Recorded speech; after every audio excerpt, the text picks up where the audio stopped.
Olá pessoal, aqui é o canal Fórmula Certa, eu sou o professor Alex Oliveira, professor de Matemática e Física da Escola Literato, também fazemos parte do sistema de ensino GGE, tá certo? Estamos aqui, meu amigo, minha amiga, para te ajudar a você que almeja aquele curso tão sonhado na universidade. Vamos estar resolvendo algumas questões de física, te ensinando para que você possa conseguir aquela vaga tão sonhada, tá certo? Hoje a gente vai estar resolvendo algumas questões de eletricidade. Se você gostou do vídeo, deixa aí seu like, se inscreve no canal porque teremos mais aulas pela frente, tá certo? Vamos lá. Primeira questão diz assim: em museus de ciências é comum encontrarem-se máquinas que eletrizam materiais e geram intensas descargas elétricas. O gerador de Van der Graaf é uma, então veja aí a figura 1. É um exemplo como atestam as faíscas, figura 2. Quer dizer, que ele produz. O experimento fica mais interessante quando se aproxima do gerador em funcionamento com a mão, uma lâmpada fluorescente, caso o desenho 3, quando a descarga atinge a lâmpada, mesmo desconectada da rede elétrica, ela brilha por breves instantes. Muitas pessoas pensam que o fato de a descarga atingir a lâmpada que a faz brilhar, quer dizer, contudo, se a lâmpada for aproximada dos corpos, da situação da figura 2, no momento em que a descarga ocorre entre elas, a lâmpada também brilhará, apesar de não receber nenhuma descarga elétrica. Então veja só, a grandeza física associada ao brilho instantâneo da lâmpada fluorescente por estar próximo a uma descarga elétrica nós temos aqui o gerador de Van der Graaf, a descarga elétrica no gerador e a lâmpada fluorescente. Então veja só, isso acontece porque, como o potencial elétrico gerado pela esfera carregada tem simetria radial e decai com o inverso à distância, as duas extremidades da lâmpada estarão sujeitas a potenciais diferentes, tá certo, galera? Isso, consequentemente, é chamado de quê? De DDP, ou diferença de potencial. E ele aparece entre as extremidades que eletriza o gás no interior da lâmpada, liberando assim, galera, a energia que a gente chama de quê? De luz. Certo? Que vai ser na forma de luz. Então é importante ressaltar, pessoal, que a lâmpada emite luz até o limite onde a mão entra em contato com a lâmpada. Então vamos lá, vamos resumir isto, tá certo? Corpos eletrizados geram campos elétricos, e estes fazem com que as partículas existentes no interior das lâmpadas movam-se colidindo umas com as outras. E aí vai fazer o quê? Emitir a luz. Então, logo a nossa resposta aí, como eu falei, em campo é elétrico. Então, seria a resposta letra B. Próxima questão. Diz assim: duas ímãs que dividem o mesmo quarto de estudos, duas irmãs que dividem o mesmo quarto de estudos combinaram de comprar duas caixas com tampas para guardar seus pertences dentro de suas caixas, evitando assim a bagunça sobre a mesa de estudo. Uma delas comprou uma metálica e a outra uma caixa de madeira, de áreas e espessuras laterais diferentes. Para facilitar a identificação, um dia as meninas foram estudar para a prova de física e, ao se acomodarem na mesa de estudos, guardaram seus celulares ligados dentro de suas caixas. Ao longo desse dia, uma delas recebeu ligações telefônicas, enquanto os amigos da outra tentavam ligar e recebiam a mensagem de que o celular estava fora de área de cobertura ou desligado. Para explicar essa situação, um físico deveria afirmar que o material da caixa cujo telefone celular não recebeu as ligações veja só. Então, nós temos aí uma caixa de madeira, outra caixa de metal, tá certo? No caso aí, as alternativas de A até E, nós temos aqui. A alternativa A dizia assim: madeira. E o telefone não funcionava porque a madeira não é um bom condutor de eletricidade.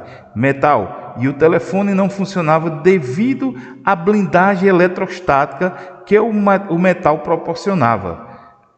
C. Metal. E o telefone não funcionava porque o metal refletia todo tipo de radiação que nela incidia. D. Metal. E o telefone não funcionava porque a área lateral da caixa de metal era maior. Madeira. E o telefone não funcionava porque a espessura desta caixa era maior que a espessura da caixa de metal. Então ele quer saber qual dessas alternativas corresponde à nossa resposta. Então veja só, o material que envolve a caixa tem que ser de metal, quer dizer, formando uma espécie de casca oca por dentro. Nessa situação, dizemos que ocorreu uma blindagem eletrostática, chamada de gaiola de Faraday, certo? Então, a gaiola de Faraday faz com que toda carga que entre em contato com o material mantenha-se na superfície, mantendo o campo elétrico no interior nulo, certo? Logo, a nossa resposta aí seria qual? Alternativa B, porque metal e o telefone não funcionava devido à blindagem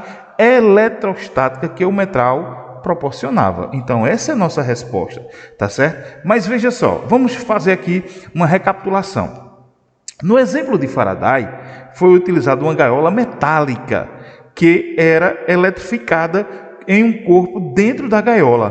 Poderia permanecer lá isolado, sem levar nenhuma descarga elétrica. Mas ficava o quê? Sujeito a não, por exemplo, não ia levar o choque, certo?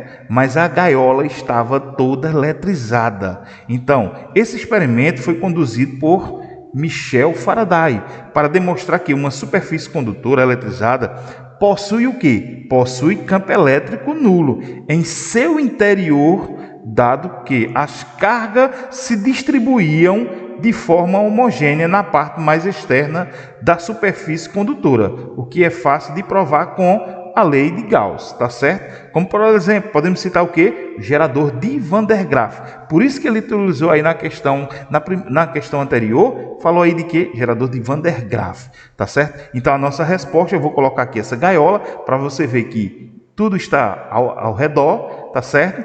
Mas a resposta seria o quê? Alternativa D, tá certo? Próxima questão, questão do Enem 2010. Vamos lá. Diz assim: atualmente existem inúmeras opções de celulares com telas sensíveis ao toque touchscreen. Para decidir qual escolher, é bom conhecer as diferenças entre os principais tipos de telas sensíveis ao toque existentes no mercado.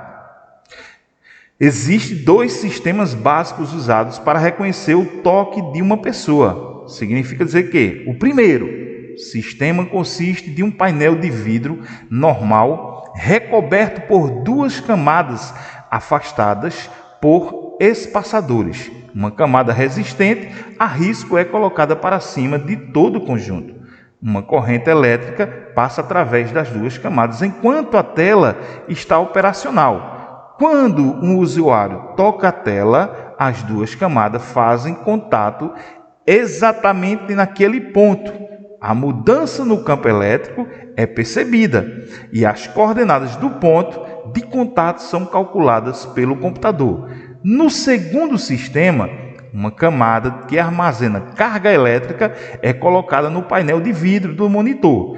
Quando um usuário toca o monitor com seu dedo, parte da carga elétrica é transferida para o usuário, de modo que a carga na camada que armazena diminui. Esta redução é medida nos circuitos localizados em cada canto do monitor, considerando as diferenças relativas de carga em cada canto. O computador calcula exatamente onde ocorreu o toque. Então veja só, o elemento de armazenamento de carga análogo ao exposto no segundo sistema é a aplicação cotidiana correspondente são, respectivamente, receptores de televisor, resistores, chuveiros elétricos, geradores e telefone celular, fusíveis e caixa de força residencial, capacitores e flash de máquinas fotográficas. Veja só.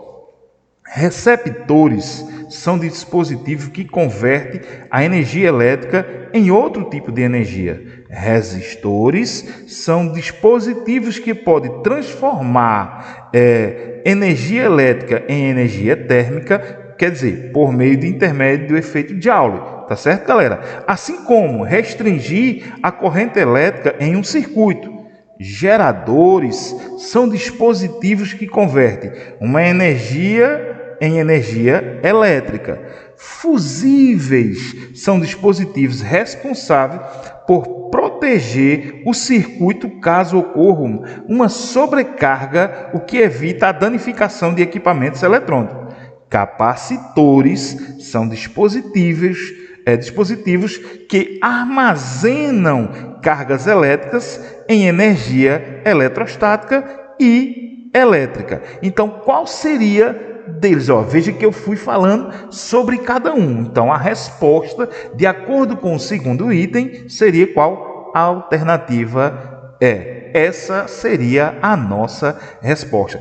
Mas observem tudo que eu falei de cada um: receptor, resistor, gerador, fusíveis e capacitores, e faça a relação entre o segundo item, tá ok? Então, até a próxima aula, galera.